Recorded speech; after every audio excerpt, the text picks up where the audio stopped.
This episode is brought to you by Accenture. When your advertising operations fall out of sync, everything else follows. Spotify and Accenture are working together to reinvent the rhythm of ad sales, using automation, analytics, and smarter workflows to simplify campaign delivery and access better data across the business. The result? Less time spent on operations, more time connecting brands with the moments and fandoms that matter most.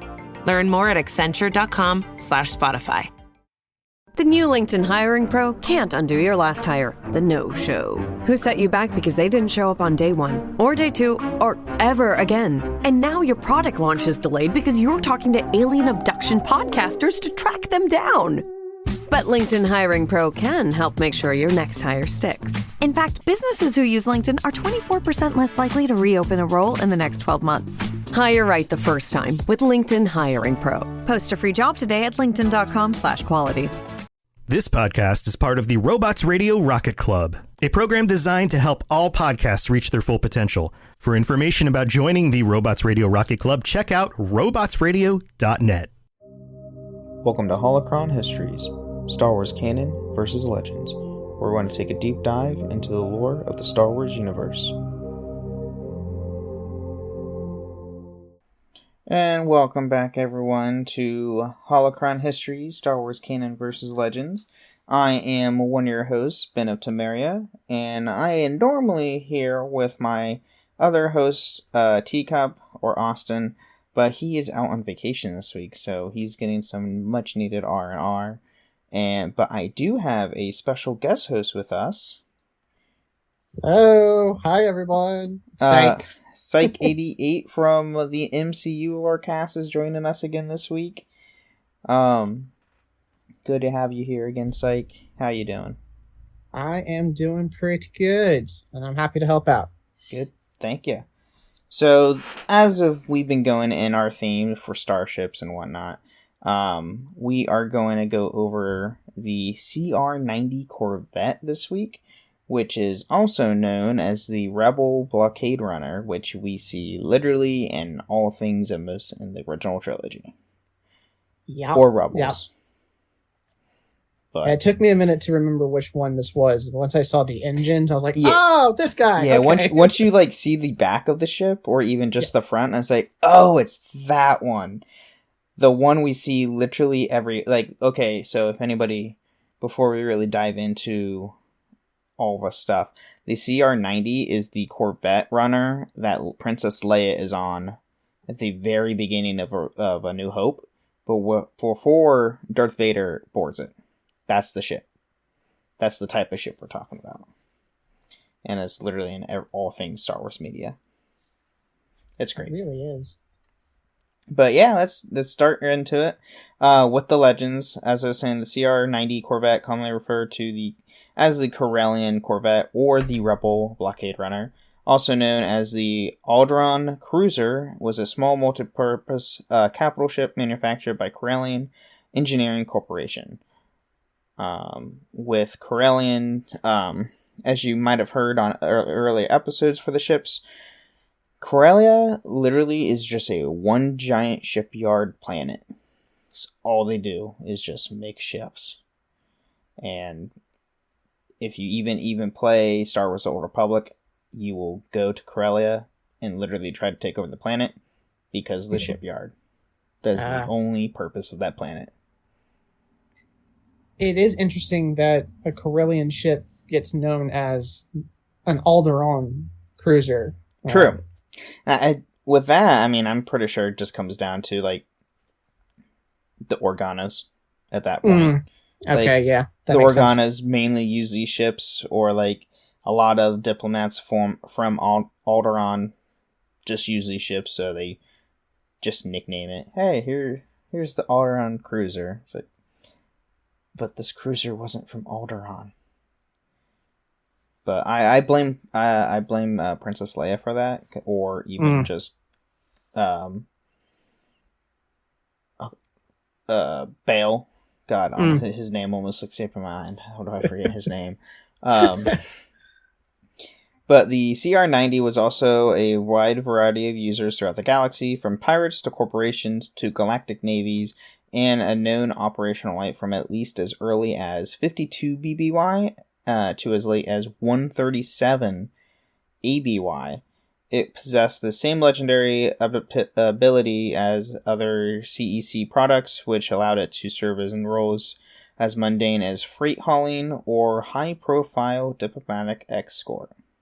Which, that last part for the diplomatic stuff, is obvious because Princess Leia and the Organas use all those ships. Yep. But that's interesting. I don't recall seeing any of these Blockade Runner or the CR90s during the Clone Wars all that much. I mean, yeah, it is. It is interesting. I mean, obviously Organa uses his a lot, so any episode that even remotely starred him somehow had his ship in there somewhere. True. But other than him, yeah, not it's me. not. Unless, like, if I don't know, I have to rewatch a lot of Clone Wars. I miss so much stuff in Clone Wars, but it's such a good series. I'm currently rewatching it with the kids. Nice. Yeah, and so they're enjoying it a lot.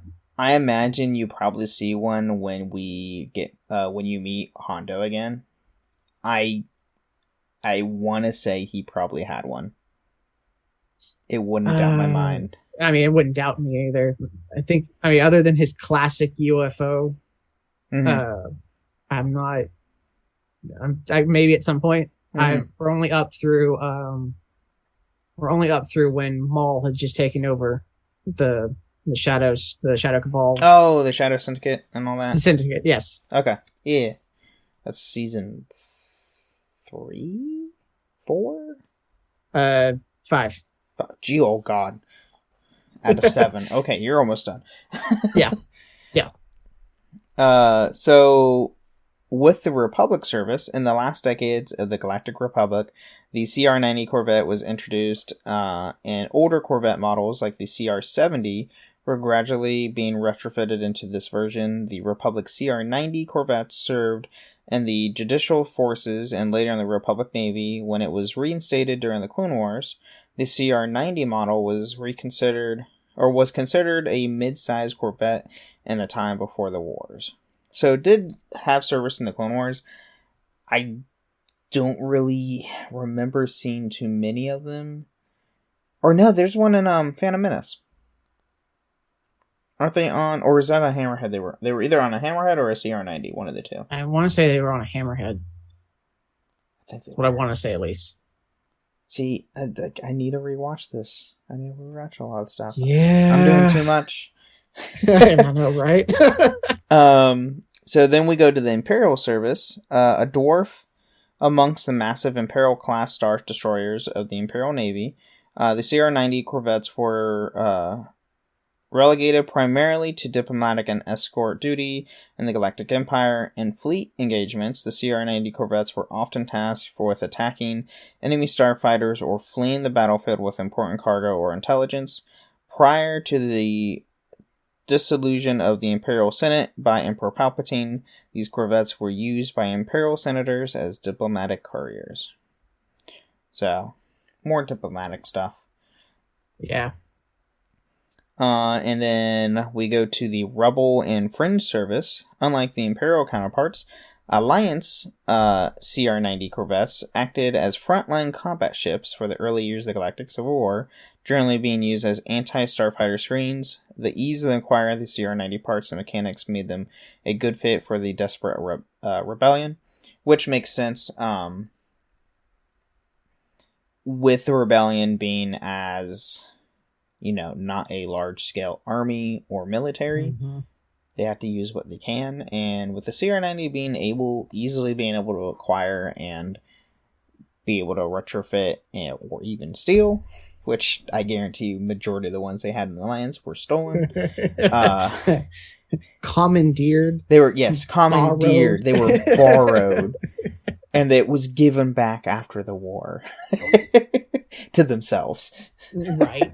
And also, it makes sense strategically because you you want a smaller ship that the Star Destroyers have a harder time. Oh yeah, they have nailing. a lot. The CR90 has much more maneuverability than a Star Destroyer. Star Destroyer takes forever just to turn around, let alone like by the time it turned around, the CR90 hit hyperspace by like not even like a quarter way through its turning. Mm-hmm. Probably not even a tenth, honestly. Plus, with the CR90, since the Empire actually used the CR90s as well, they could also possibly do spy missions or like get quick in and outs without even the Empire even realizing it. Right. Yeah. Good for infiltration. Oh yeah. So it's near ubiquity made it popular. Ubiquity. God, the words. Made it a popular choice amongst rebels, pirates, and smugglers, earning it the nickname the Blockade Runner for its ability to slip through Imperial nets. However, it proved ineffective against larger ships such as Imperial 1 class Star Destroyer, short of suicidal ramming attacks unless it was used in large numbers against such a vessel.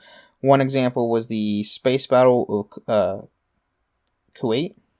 Yeah. I want to say that's Kuwait, but not like the country. When 5 corvettes cause considerable damage to the Star Destroyer Tyranny. And then, knowing that the Corvette was used by the Rebellion, Imperial authorities often stopped them for inspections on the flimsiest of excuses. So eventually they did caught on, obviously, because it's kind of hard to not notice that, how all the Corvettes started, like, getting away from Rebel or from the Empire and, like, you know, taking important assets from the Empire, kind of, like, would eventually caught up. Crime Lord Tiber Zan acquired a CR90 Corvette for his fleet during the corruption efforts in the galaxy, which Tiber Zan, let me see, if I recall, I think he was... Oh yeah, he was during the Outdated Old Republic. Okay, yeah, so he was during the Galactic Civil War. I don't know too much on Tiber Zan. That's another person we would have to go into. Star Wars is such a massive galaxy. As Toasty from the Witcher Lorecast has stated, I'm going to be doing this podcast for the next 98 years, if not more, because it's just too much. Right. However, for as big as it is, they seem to like recycle the same 6 worlds and running into the same people. Yes, like, and come on, guys. Somehow Coruscant always gets invaded. I don't understand that. Yeah. So then we go to the New Republic service. Following the transition of the Alliance into the New Republic, the CR90 Corvettes continue to play an important role in the newly organized New Republic Defense Fleet until phased out of line duty with modernization efforts like the New Class Modernization Program, which was a program to where they heavily updated a lot of their ships to be much of a better design, since they actually now have the funds and capital to make better ships. I mean, it tends to happen when you take over the Empire's stockpile. Oh yeah. Oh yes. And like with the New Republic, they also, like we said in our Star Destroyer episode, in Legends, not in the canon, but in the Legends of things, the New Republic actually used retrofitted Star Destroyers, because why give up a good ship when you have plenty of them in your arsenal? Yep. So now we get to the descendants of the CR90. So we had the Sundran Heart. A well-known example of this significantly modified CR90 was a Sundran Heart, a Corvette modified for extreme speed. With an added set of sublight engines, this vessel was capable of up to 4 times the sublight acceleration of an original CR90. That means it's super fast. In simple terms, it is stupid fast. Probably as fast as the Millennium Falcon, if not faster. Oof. The Millennium Falcon is stupid fast. Yeah, it can haul. Then you have the CR92A Assassin class. Sometimes around the Battle of Hoth, the CR92A Assassin class Corvette began seeing widespread use, commonly known as the Modified Corvette. The Assassin class was designed specifically for combat. In its default configuration, it carried 6 dual turbo lasers and 1 warhead launcher. The Imperial Navy was known to use the Assassin class in significant numbers. So this is something that the Empire used, obviously, because the Rebel Alliance had no way of upgrading something that heavily. Mm-hmm. But having a Blockade Runner with 6 turbo lasers, so that's basically 3 on each side, and then a warhead launcher, probably either the bottom of the ship or the top, is devastating. Yeah, that would pick apart a lot of the, barely held together fighters, as it were, for the Rebel Alliance. Or just standard ships alone, you're gonna be not having a good time. And it has the mobility better than a Star Destroyer too, so that's even worse. So then you have the Corellian Buccaneer. The Corellian Buccaneer was another militarized Corvette class introduced no later than 7 ABY, so this is after the Battle of Yavin. It had similar technical specifications to the CR90, but had a stock armament of 10 dual turbo lasers. One such vessel was used by the Dynamic Automata Company in the Star alignment. So 10 turbo lasers. Not just... Feels like overkill. Just having more than... Yeah, it just gets insane. Like, why does a Corvette need to be heavily armed like this? So now we have the Nightcaller. Sometime after the Battle of Endor, the New Republic captured at least 2 different CR90 refits designed to carry starfighters. The first was the Nightcaller, captured by Warlord Zinj and 7 ABY.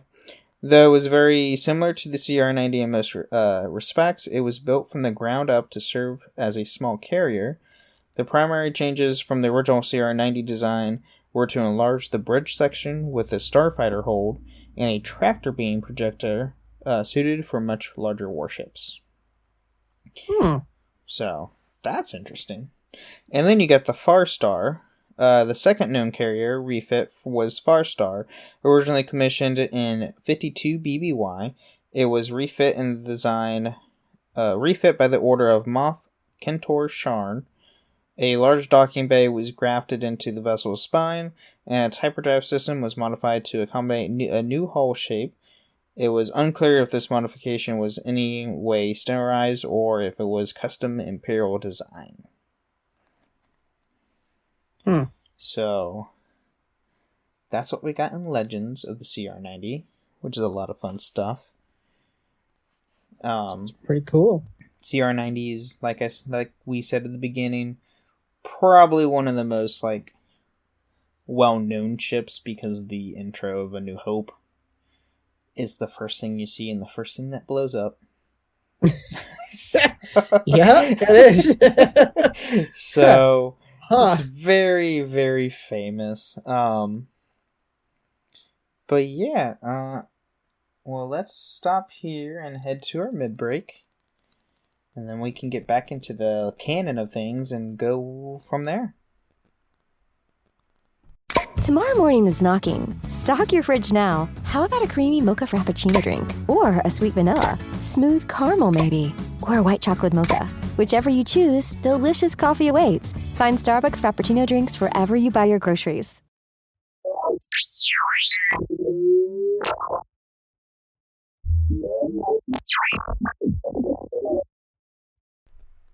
Alright, now that we are in the mid-break, I just want to thank everybody listening on either through Twitch, YouTube, or when this hits live on Thursday, on whatever podcasts, where you get your podcasts from. This is also where I want to remind everybody we appreciate any reviews that you put through. Any 5-star reviews we will read out on the show. And also hit us up on Spotify with those ratings. It really helps out the show a lot, getting us to a bigger audience. And also I do want to remind everybody and thank all of our patrons. We do have a Patreon at patreon.com/Holocron Histories. Where we have a bunch of tiers starting all the way down to $5 to get ad-free episodes, and then also a chance to get onto the show, which we do every month, and it's always a great time. It's so much fun. Just like the time when I had Tosi, when we spent an hour and a half just talking about Obi-Wan. Yeah. That was a great episode. I loved that episode. And funny enough, I didn't realize what the time was until in the episode. It's like, I apologize for all that 1 hour and a half. But oh yeah, it's so much fun. And then I also have an announcement to where I am actually starting a new podcast called Wizarding World Lorecast, a Harry Potter podcast, where I and my co-host Captain Shenko from the MCU Lorecast, so Sykes co-host, we are teaming up to where we're going to do a Harry Potter podcast and go into deep dive into all the lore of the Harry Potter universe. Our first episode, our episode 0, should be dropping on Friday. We'll be recording that tomorrow, so it's going to be a lot of fun.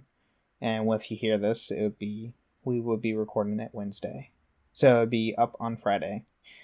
But yeah, we will be doing that weekly. There's a lot to go into. I'm super excited for it.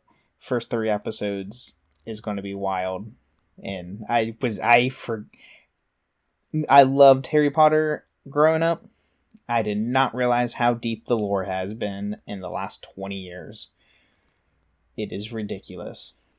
But that is what we got for the mid-break. Also, follow the MCU Lorecast Psych show. It's a great show.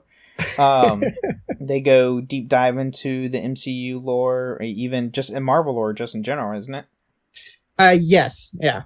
We cover the comic book adaptational part of it. Like, how well did that come to the screen? What parts were we kind of skipping? What parts really didn't age all that well? Stuff like that. Nice. Yeah. Yeah, lots of fun. And then you can also find us on Discord at the Robots Radio Discord for Wizarding World and Holocron Histories and the MCU Lorecast. And then you can find the Holocron History Lorecast or Holocron Histories on the Cups Podcast and More Discord as well. And my co-host Teacup is also starting a new podcast for the Inheritance series, which is Aragon, which, lo and behold, I did not know Aragon had a completely different name for the books. So that's cool. So they're doing that. It's going to be a chapter by chapter read of the Inheritance saga, which is super exciting. But that's what we got for the mid-break, and let's get back into the canon of things.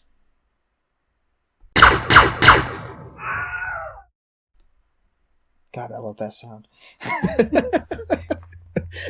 Yeah, that one's a good one. So, as far as canon, we will start with the Clone Wars. So, the CR90 line was his service during the Clone Wars. Senator Bail Organa of Alderaan owned a CR90 Corvette called the Tantive IV, which was used to travel to Tordaria to negotiate to relieve efforts of the blockade on Ryloth. Whoa! Bail Organa owned a CR90? What? No way! It's the same ship we see in A New Hope, too. What? He probably owned a fleet of them. Honestly, it wouldn't surprise me. Yeah. You had a Tantive IV. What happened to the first 3? That's what I want to know. Bail, family members? Did Bail just go like, hey, I'm going to take this for a spin and like crash land all 3 of them? Like that I want to know. Did Bail have some interesting 20s? I feel like he did. So then we go to the early rebellion against the Galactic Empire. So after the fall of the Republic and the rise of the Empire, the CR90 continued to see service within the Empire, where several such cruisers parked at the RM Facility 4 Deep Dock on Belderone.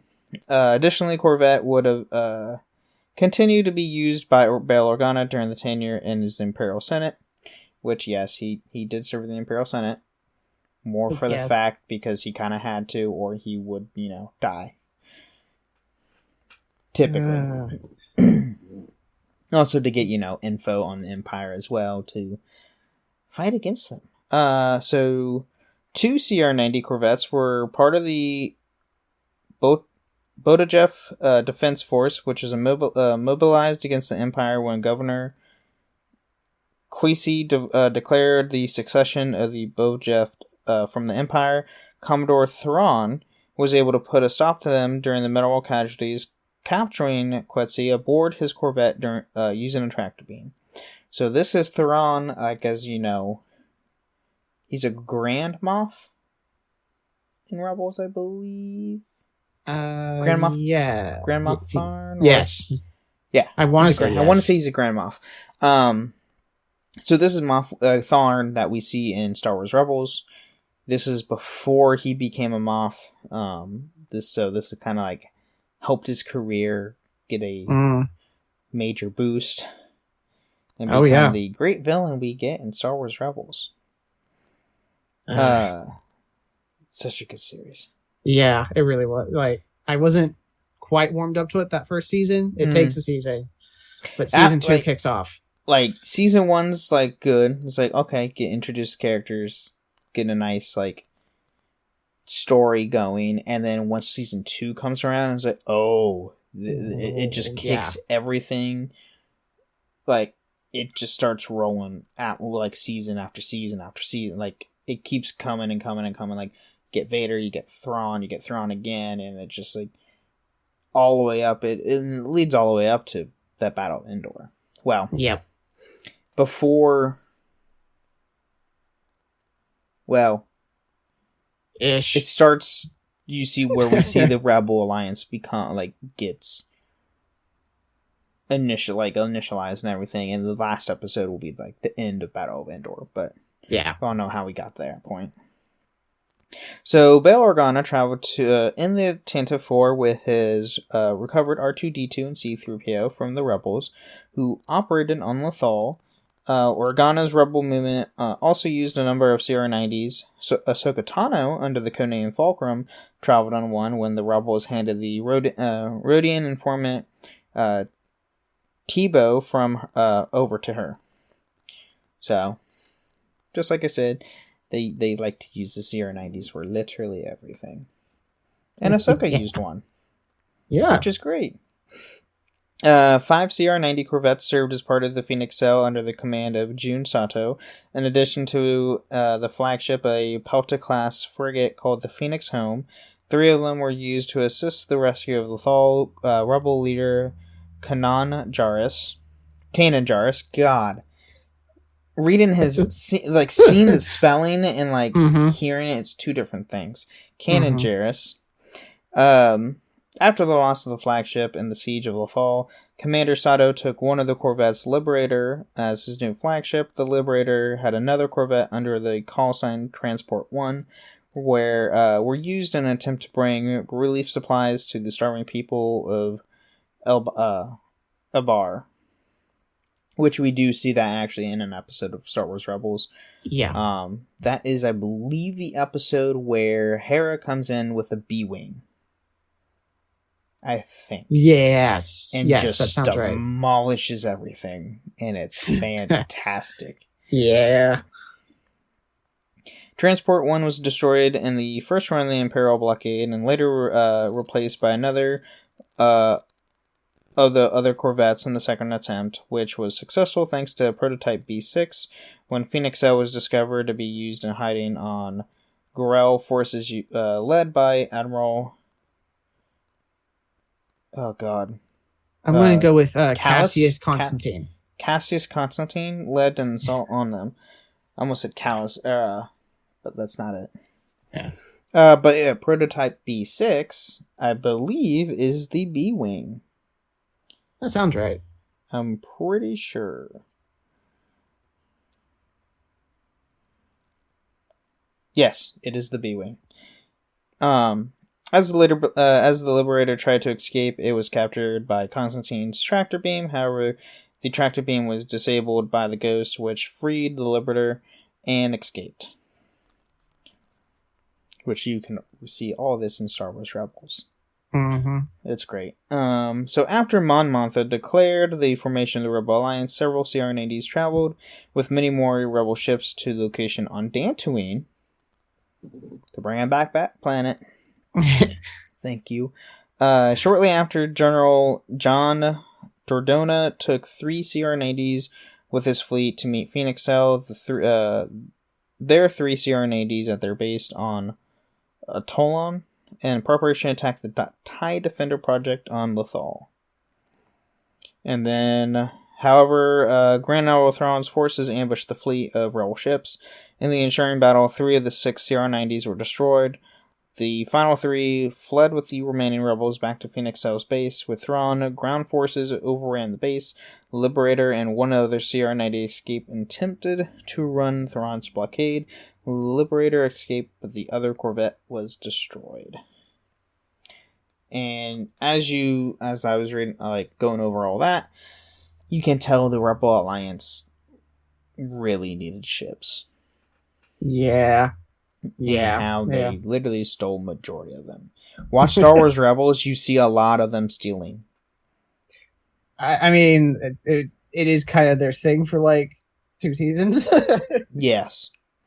Especially season 1. Yeah, season 1 and 2, they're stealing literally every other episode. Yeah. Or Sabine blowing up TIE fighters with colorful explosions, which is great. It sounds like a great drinking game. Drink when they steal something. Drink with Sabine. Oh no! You'll be out of a bottle before you get halfway through the season. It's better than being out of the bottle by the end of an episode. Fair point. And then we get to the Galactic Civil War. A number of the years later, after the Alliance to restore the Republic stole the plans of the Death Star, Princess Leia traveled aboard the Tantive IV to bring the plans to Alderaan. However, her ship was intercepted by the Devastator over Tatooine. The Tantive IV attempted to escape, but a shot from the Star Destroyer crippled the engines, leaving it vulnerable to boarding, which is the very first scene of Star Wars A New Hope. Yep. You see all of that when Vader boards that ship. And somehow doesn't realize that's his daughter. Through the Force. Look, we're going to go with creative plot armor or something. We go with plot armor. It's plot armor. During the Mid-Rim retreat, the Rebels Twilight Company utilized the CR90 Thunderstrike as a transport before the demise on Solist. At one point during the war, the Rebels used the Corvette Johanna's Light, which I don't recall any of this, so I want to say this is probably the comics. Yeah. And a lot of the Galactic Civil War stuff, there's a lot of stuff in the comics that we just don't see. Because there's a lot of comics in the Galactic Civil War stuff. Yes. I can't even tell you how much there is. Yeah. Numerous CR90s joined the Alliance fleet near Solist in preparation for an assault on the second Death Star. The fleet arrived at the Ondor system to find it was a trap, and in the Sherman battle, several CR90s were destroyed. Go figure. A lot of ships were destroyed in that battle. Yep. And then many CR90 Corvettes participated in the Battle of Jakku. Captain Lindsay's Corvette was heavily damaged and crashed into the surface of Jakku. Several other Corvettes joined it in what would become known as the Ship Graveyard, which, if you watch Force Awakens, you see that ship graveyard, because that's where Rey is scavenging Star Destroyers and ships. Mm-hmm. And if you play Star Wars Battlefront 2, the new one, you actually, at the very end of the campaign, you actually participate in the Battle of Jakku, which is really nice. Ooh. Yeah, it's Nice. a really cool, Battlefront 2 had a rocket launch, but you can't say that campaign was bad, because that campaign gave a lot more info in the back end stuff. I have to check it out. I haven't. It's a lot of fun. Cool. So now we get to the later history. Many years after the end of the Galactic Civil War, a former Imperial senator discovered the remains of the Tantive IV lying decrepit in the hangar of the Yarma system. Sympathetic to Leia's cause, the senator repaired the former counselor ship and returned it to her as a gift, which I believe this is either one of the books or a comic. And there's also a lot of books. Yeah. There's a lot more info. Leia used the vessel as her personal flagship from the Resistance base on John Kloss. Given the lack of barracks on the moon, most of the Resistance support crew lived and slept aboard the Tantive IV. While not on duty, it was used as a generator for the Resistance base, which is pretty nice. And then in 35 ABY, multiple CR90 Corvettes, including the Tantive IV, were part of the fleet assembled by Lando Calrissian to assist the Resistance during the battle against the Sith internal forces over the planet Exegol, and a few Corvettes, including the Tantive IV, were destroyed in the battle. Which is sad. But there was a lot of cool ships on that fight scene. Yes. Yes, you even see the Ghost. The Ghost is in it for one split second. Just like the Ghost also shows up in Rogue One for a split second as well. And then we will soon see the Ghost in full action in Ahsoka, which I am super excited for. How many Corvettes do you expect to see in Andor? Oh God! Since that is going to be 2 seasons, I expect at least 10. I'm looking forward to that. Might be the number destroyed, not the number we see. Right? Yeah. That is a good question. I mean, Bail Organa, I believe, probably will make a return, at least for one episode. We know Mon Mothma is in the series as well, so we know we will see CR90s in that show. Oh, and Andor does kick off here in actually next week. So next week is Andor, and did not realize that was next week. I might be making a special episode for Andor. Ooh, I will have to look into that. So now we get to the characteristics of the CR90. So it was designed by a Corellian Engineering Corporation as a diplomatic ship. It would see use within the annals. Thank you. Of the Galactic Republic, Imperial Senate, and later as a combat craft in both the early Rebellion and Rebel Alliance. Measuring 150 meters in length, it featured 2 dual and 4 single turbo lasers. It had ability to reach a maximum speed of 950 kilometers. According to Luke Skywalker, some combat outfitted CR90 ships could be equipped with 6 dual turbo lasers. Capable of carrying an entire diplomatic escort, it had a passenger capacity in the hundreds, although the ship was not built for carriers. 3 RZ-1 A-wing interceptors could be attached to the docking rings, allowing a small escort, which we actually do see that in Rebels as well. So we see A-wings. We even see the Ghost dock to a CR90 as well. Now, it's not... You don't want to use that, and obviously in like combat or trying to get away, because it's not going to be ending well.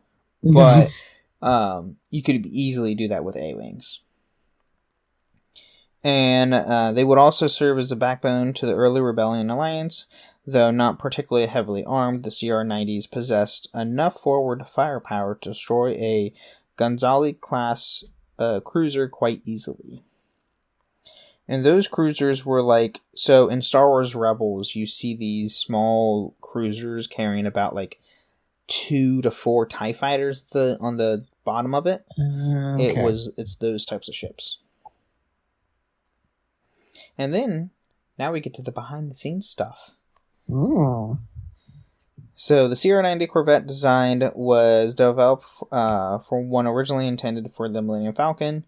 When that design was rejected, being too reminiscent of Space 1999's Eagle Transporter, it was adopted to become the CR90, and the most obvious change was replacing its cockpit area with the distinctive hammerhead bridge section. That was it. They didn't want to be they didn't want to Right. to have copyrights. Yeah. We'll just change the head. No Yeah, we'll worries. just change the front of the ship. That's about it. Okay, cool. It's not copyright. In addition, the escape pods were relocated to the lower hull, with laser cannons being mounted where the pods had originally been placed. This was essential because the Tantive IV had to launch an escape pod while inside the Imperial-class Star Destroyer Devastator's Venator hangar bay. Say what? So because I the Star see. Destroyer had pulled it up underneath it, Yeah, and so they needed to shoot it down. Yeah, I got it. Makes sense. Yep. Corvettes have a well-known blind spot, and that they cannot shoot anything behind their engines, known especially to gamers in X-Wing computer games, used whenever they had to destroy on this may appear to contradict the very first scene in New Hope. The Tantive IV shoots Devastator right behind her. This may be explained in the fact that Devastator was a much broader target and slightly above her, although the Tantive's ventral cannon also was also used. So, I mean, yeah, you're going to get contradictories, obviously, from a film that came out in the 1970s. Or from a film that came out in the 1970s to a game that came out in the 1990s. Oh, yeah. There's going to be differences. Early West End Games RPG statistics for the Corellian Corvette lists its army as a 6 double turbo laser turret, despite the Corvette seen in New Hope and Return of the Jedi clearly mounting only 2 such turrets. This was later retconned by describing the heavier armament was a optional upgrade. The CR90 that appears in Star Wars Empire War is armed with only 8 laser cannons, although this was a simple game balance issue as the ship is placed into the anti-fighter role as the Rebel counterpart to the Tartan-class patrol cruiser. Yeah. It makes sense. It's game balance, game mechanics. You're going to have to change things up for that stuff. Especially World End Games was like the first like actual like Star Wars RPG like tabletop. So they kind of had to do some stuff, and tabletop games aren't going to always be the same with everything.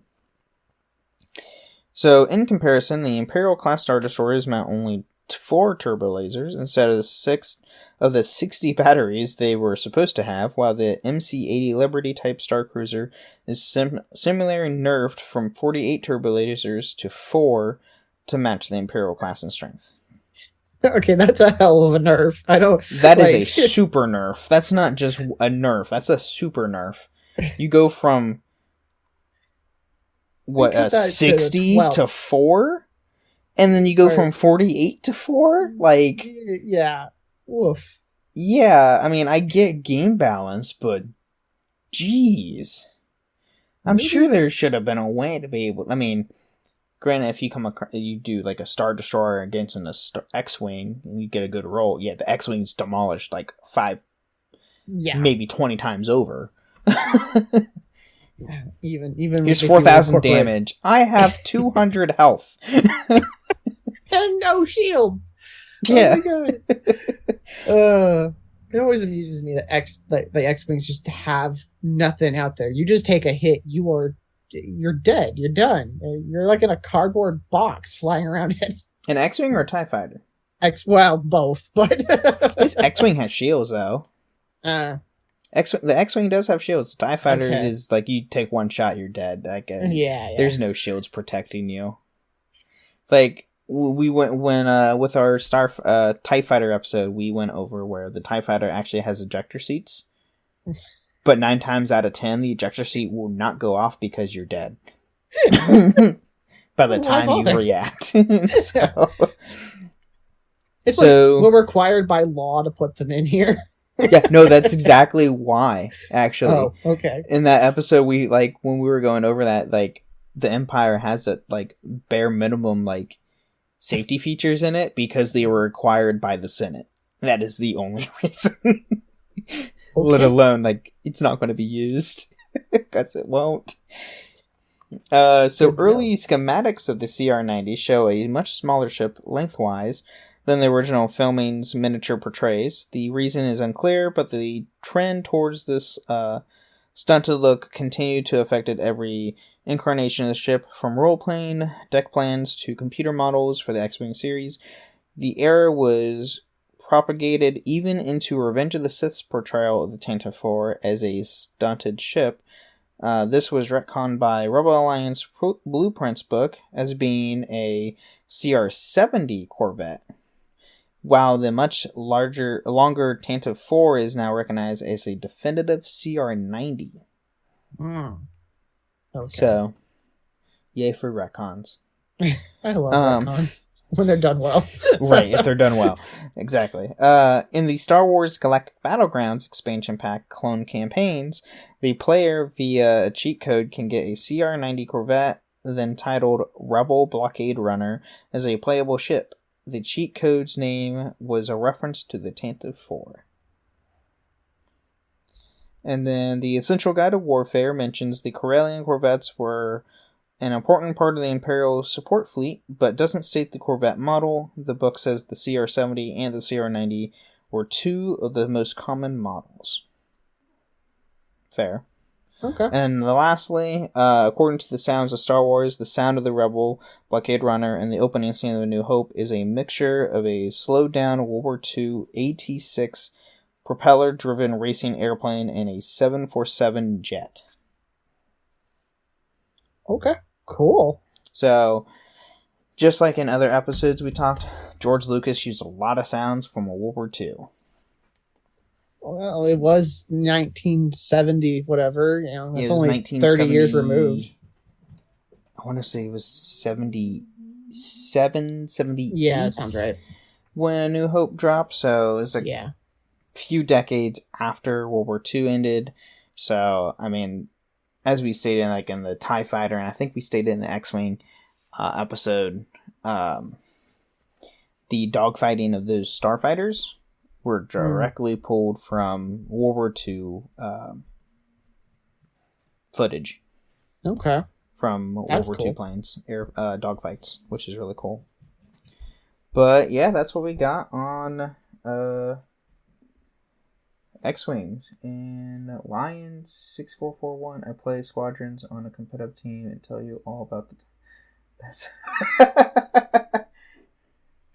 Yeah, Squadrons is great.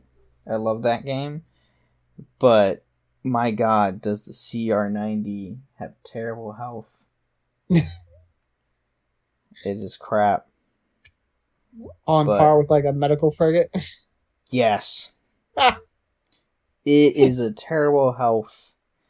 And of course, when you're like in an X-Wing trying to take down the Empire, good luck trying to take one of their cruisers down. It takes freaking forever. Ugh. You typically have your capital ship, and then 2 cruisers, and then the fighters. And for some reason, the Empire ones always last a lot longer than the Rebels, and it's crap. But yeah, it's fun. It's great. I love those games. I love playing. Like if anybody plays the original Star Wars Battlefronts, those games are great too. And I don't know if the CR90 shows up in those two. I want to say at least shows up. You don't get to fly one. That's kind of obvious, but yeah, a lot of fun. Anything else to add, Psych? Nah, I think I'm good.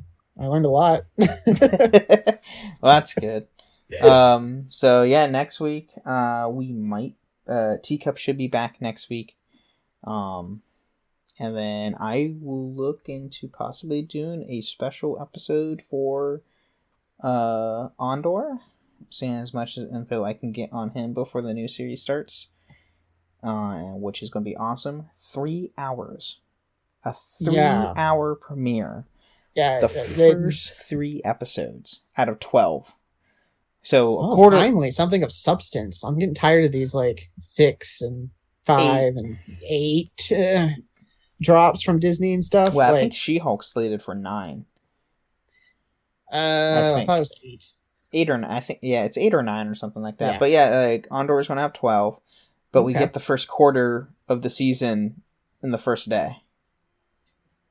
I mean, you want to hook them. Yeah, that's true. You want to hook them, I guess. I mean, there's going to be a lot in the 3 hours. And Andor is supposed to be decently dark. Yeah, Very much darker tone. Kind of like how Obi-Wan was, like, halfway through the season. It got to a pretty darker tone. Oh, yeah, it did. Specifically with Vader. Hey, I'm just going to go in the street and just start breaking necks left and right. And then, oh, hey, Obi-Wan, you want to see some sheet metal on fire? Here you go. Yeah. It's great. Yeah. But, yeah, the Andor starts next week. We get Tales of the Jedi in October. They did confirm that. October 26th, I believe, we get Tales of the Jedi, which is a 6-episode series. It's all animated with Dave Filoni. 3 episodes of young Count Dooku before he turned to the dark side, with Qui-Gon back. And Liam Neeson is voicing Qui-Gon again. Okay. And the other 3 episodes is specifically Ahsoka, of how she became a Jedi, and then what happened after season 7. Okay. Because in the trailer, she meets an Inquisitor. And I don't think it's going to be the same Inquisitor that she gets her white crystals from. I don't think it's Sixth brother. Sixth brother, right. I don't think it's the Sixth brother, but it could be. I don't know if it's going to be a retelling of it or whatnot. Yeah, I don't know. I don't know how I feel about Count Dooku, like not reset, but just kind of like, let's go back over that or something, because sometimes you don't need it. Like, yeah, but the thing with Count Dooku, though, we don't know his, like, we see him in the films, obviously, but that's it. We don't, in the Clone Wars, but we don't see how he turned to the dark side, or like what really drove him to that point.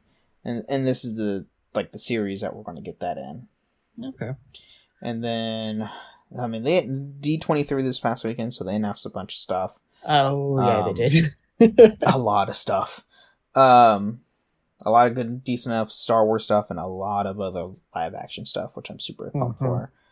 But they also showed Bad Batch Season 2 will be returning. It's going to be in January instead of this fall. I think they swapped the dates for Tales of the Jedi, honestly. They probably wanted that out first before Bad Batch. And then they recently cast Ezra Bridger for the Ahsoka series. And if no one has looked it up, look up Ezra for Ahsoka. The actor they got for Ahsoka looks, I'm not even joking, identical to the character from Rebels. Animation and everything, like, from animation to live action, there is zero, like, I don't know what Disney did or how they got this guy, but he looks identical to Ezra. Yeah. It's they nailed same as Sabine. Physicality. Even Sabine looks identical to Sabine. Like, and Dave Filoni even commented saying, expect a lot of awesome lightsaber fights. So this is going to be the series that we're all going to want. And they also dropped the trailer for Mando Season 3. That they did. Oh, man. And Mando Season 3 is going to be epic. You are not the Mandalorian. That's the... Okay, this is a little great before we end the show. Yeah, sorry. But that is the dumbest thing. Oh, you're no longer a Mandalorian. It's like, really? I have the Darksaber. By right, I am the ruler of Mandalore. I am Mandalore. You don't tell me what to do. Like, what? That makes zero sense to me. And she knows he has the Darksaber. She knows she can't tell him anything. It can't tell him what to do. Like, what the heck? Oh, God. I don't understand that. But apparently the armor is going to have some sort of thing in Season 3. Bo-Katan's back. We see Grogu again. I expect Mandalorian probably to show up in Ahsoka. Yeah. I wouldn't doubt it. They're liking their... they from what we see in the live action stuff, they're tying in all the series together, kind of like how Marvel does. Yes. Yes. Yeah, Marvel does it so much. But yeah, it's a lot of good Star Wars news, a lot of good other news. So yeah, that's what we got for this episode, and I will see everybody next week, and you will see Psych on the next patron chat. Oh yeah, I'm looking forward to it. Which we need to figure out what we're going to talk about. What are we going to talk about? I mean, first reactions to speculations. Andor, if you want. That's a good point. We could do reactions to Andor. There we go. Yeah, we got that would have dropped. I mean, that's a great comment. You're just like, hey, we all want to talk about this thing. Like, just happened. Just like Obi-Wan, where an Obi-Wan dropped, we all were like freaking out the entire time. Oh yeah, trying not to do spoilers, but it's kind of hard to do that when we're all super Star Wars nerds. Anyway, I had to like mute that channel on the Discord. Just be like, I can't until I see it. That's fair. That is fair. But we will see you all next time. And then may the Force be with you. Thank you for listening to Holocron Histories, Star Wars Canon versus Legends. You can find us on the Robots Radio Discord at robotsradio.net. You can also follow us on Twitter at SWHoloHistories and contact us at holocronhistories@gmail.com.